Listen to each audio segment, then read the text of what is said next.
نیک کوئی بھی نہیں ہے یہاں، یہ تو بس میرے خدا نے عیب چھپا رکھے، ورنہ اگر پردے اٹھنے لگیں تو شاید ہم ایک دوسرے کی شکل تک نہ دیکھ سکیں۔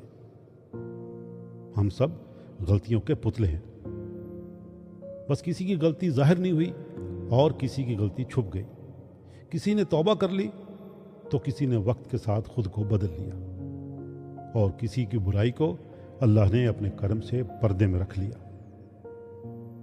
ہم اکثر دوسروں کے گناہ گنتے ہیں، مگر یہ بھول جاتے ہیں کہ اگر خدا ہمارے راز ظاہر کر دے تو زمین پہ چلنا بھی مشکل ہو جائے ہمارے لیے۔ یہ تو اس رب کا کرم ہے کہ اس نے ہماری کمزوریاں، ہمارے کرتوت، ہماری برائیاں سب چھپا رکھی ہیں، ورنہ نیک تو کوئی بھی نہیں ہے۔ یہ تو بس اللہ کی رحمت ہے جو ہمیں ایک دوسرے کی نظروں میں گرا نہیں دیتی۔